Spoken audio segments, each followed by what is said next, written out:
was sitting around with the guys talking, and we were having a dinner, and one of the fellas at the dinner was a father that had a son, and he was moaning and groaning about how the Moonies had brainwashed his son and turned him into a Moonie. He's trying to get his son back from the brainwashing from the Moonies.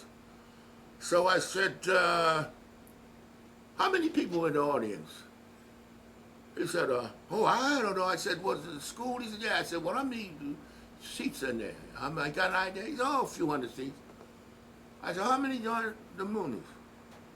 He said, I don't know, maybe 15, 20.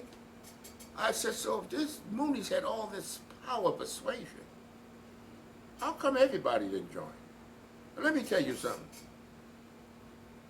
The Moonies didn't find your son found the Moonies. And he got so angry at me, he got up, because he looking for somebody to blame. He got up and left the gathering, telling me that I'm a monster. Because I didn't go along with his sick son, that he didn't have the guts to say, my son's got a problem. It's the Moonies. And that's why his son had a problem, because he wasn't man enough to know how to handle it.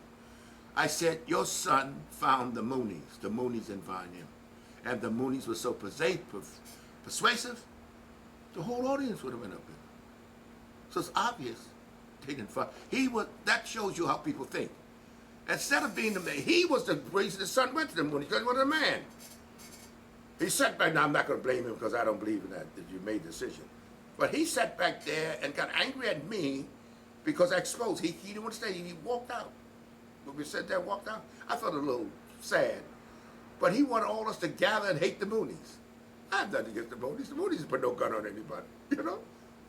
So that's what I wanted to get across about when I say it's all decisions. It all comes back to decisions. Life is decisions, and you know, as soon as you realize the problem is never outside of you, the problem is solved. Because as soon as you make it outside of you, it cannot be solved. If I say that you make me unhappy, then I'll always be unhappy. Because you're making me unhappy. And I got to count on you to make me happy. Now, if you make me unhappy, I got to get rid of you. Or be unhappy, stay with you. But don't keep saying, you make me unhappy, because I cannot make you unhappy. You make yourself unhappy, because if that means you control me, so the problem is never outside of you. Remember that. And if people just could be so much strong in their lives, if they understand, they stop looking for something outside of them to be the problem and look at themselves. But we just can't do it. He made, she did, I did, we did, they did. No, okay, fine. You can't stop something from happening. But you got to decide what you're going to do with it, not something outside of you. If you fall down a flight of stairs, thank God it wasn't 2 flights, because the first flight was history. Moaning and groaning, all the time you lay down there moaning and groaning is the time you can be getting up off your feet and getting back to what you, because that's history. And you can't, the old saying, you can't unring a bell.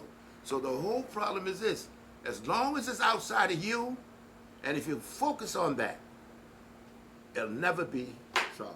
You got to always say, the problem is me. And that's kind of hard for people to do. Somebody steal money from you, okay, you do what you can to get it back. That's not a different thing. You do what you can to get it back.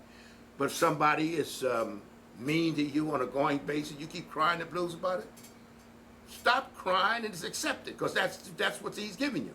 And you know, another thing is I find fascinating, people really give you what they got.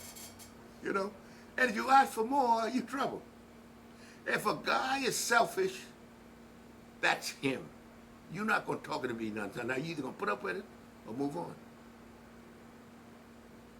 That's enough of that.